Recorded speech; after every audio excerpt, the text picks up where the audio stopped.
Welcome to Forgotten Picture YouTube channel. I will show you the truth behind 15 disturbing historical photos that you may not believe. Please watch the video till the end.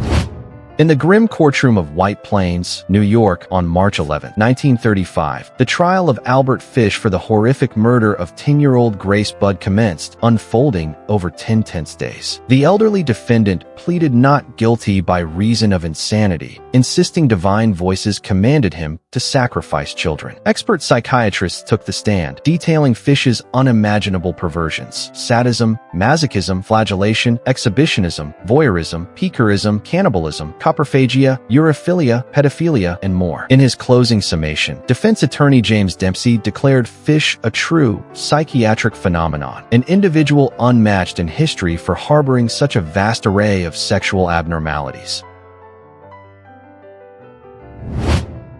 On August 14, 1945, news of Japan's surrender electrified the world, ending the bloodiest war in history. In New York City's Times Square, jubilant crowds erupted in celebration. Life magazine photographer Alfred Eisenstadt, roaming the chaos with his Leica camera, spotted a Navy sailor impulsively grabbing and dipping a young woman in white, a dental assistant, before planting a triumphant kiss. This spontaneous moment, frozen in time, became the enduring symbol of victory, relief, and newfound peace. February 1, 1968, Saigon. Amid the Tet Offensive chaos, South Vietnamese Police Chief General Nguyen Ngoc Loan executes captured Viet Cong Captain Nguyen Van Lem on a street. Eddie Adams' Pulitzer-winning photo shocked the world, fueling anti-war sentiment. Yet untold, Lem's squad had just massacred a colleague's family. Adams later regretted it, saying, "The picture killed the general." In the misty Zairo Valley of Arunachal Pradesh, Apatani women once adorned large wooden nose plugs and intricate facial tattoos, a legendary safeguard against abduction by rival tribes. Banned in the 1970s, this poignant tradition now lingers only among elders, as their sustainable cultural landscape awaits UNESCO World Heritage recognition. On June 5, 1989, the morning after Chinese troops crushed pro-democracy protests in Tiananmen Square, Associated Press photographer Jeff Widener stood on a sixth-floor balcony of the Beijing hotel. As a column of tanks rumbled down the avenue, a lone man in a white shirt, carrying shopping bags, stepped forward. Defiant and unarmed, he blocked their path, waving his arms. The tanks halted. He climbed onto the lead tank, then stood firm again. Bystanders eventually pulled him away. His identity remains unknown, but this act of courage became an enduring symbol of individual resistance against oppression. On September 8, 2022, Queen Elizabeth II passed away peacefully at Balmoral Castle, aged 96. After an extraordinary reign of 70 years, Britain's longest, she remained a steadfast symbol of duty, bridging the empire's twilight to a modern era's dawn. Her legacy endures.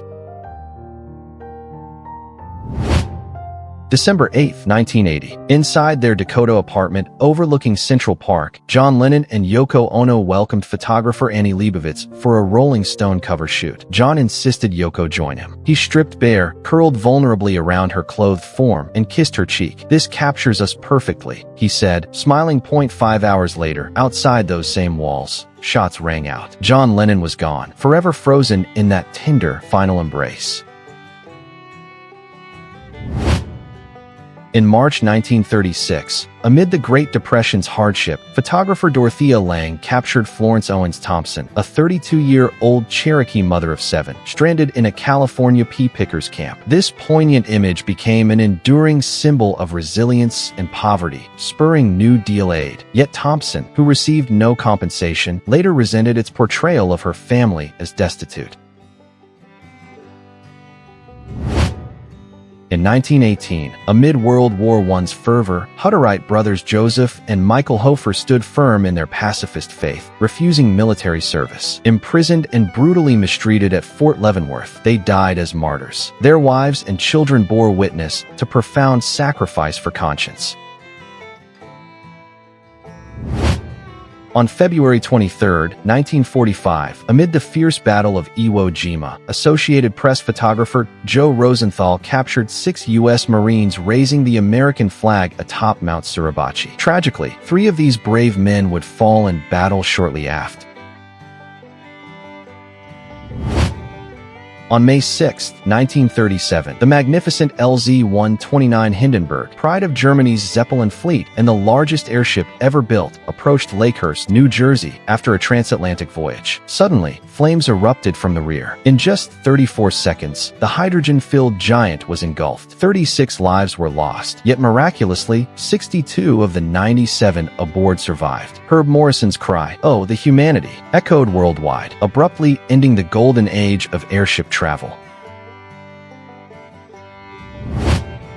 On March 14, 1951, Albert Einstein celebrated his 72nd birthday at Princeton University. Exhausted from a long evening of posing, he climbed into a car with friends Frank and Marie Adelot, only to face more persistent photographers. As UPI's Arthur Sass pleaded for one last smile, the weary genius rebelled with a playful, defiant gesture, sticking out his tongue. Captured in an instant, Einstein adored the photo, cropping it himself and ordering prints for greeting cards to friends. This irreverent image, symbolizing his free spirit amid McCarthy-era tensions, became one of the 20th century's most iconic and reproduced portraits.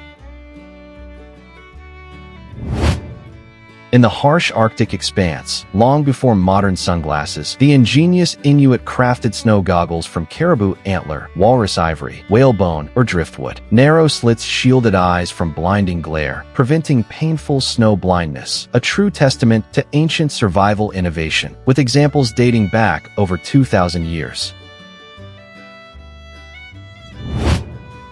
Claudia Cardinale, born in Tunisia in 1938, rose to international fame as one of Italy's greatest actresses. She mesmerized audiences in Fellini's masterpiece 8½, Visconti's epic The Leopard, and Leone's Once Upon a Time in the West. A passionate advocate for women's rights, she served as UNESCO Goodwill Ambassador from 2000 until her passing in September 2025. Her legacy endures in cinema and beyond.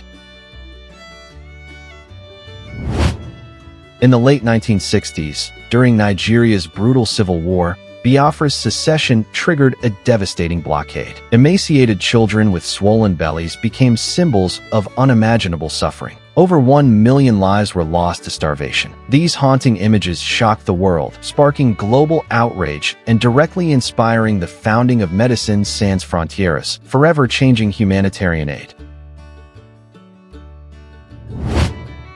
Earthrise, 1968, taken by Apollo 8 astronaut William Anders, showing Earth rising over the lunar horizon. The hidden story: it was an impromptu color photo, NASA planned black and white, but it shifted human perspective, inspiring the environmental movement and the first Earth Day in 1970. From the Gulf Coast of Veracruz, Mexico, around 700 CE, this striking ceramic figurine depicts a human-animal hybrid, symbolizing shamanic transformation. In classic Veracruz rituals, such forms embodied spiritual journeys, merging human identity with animal power to connect realms of the living and the divine.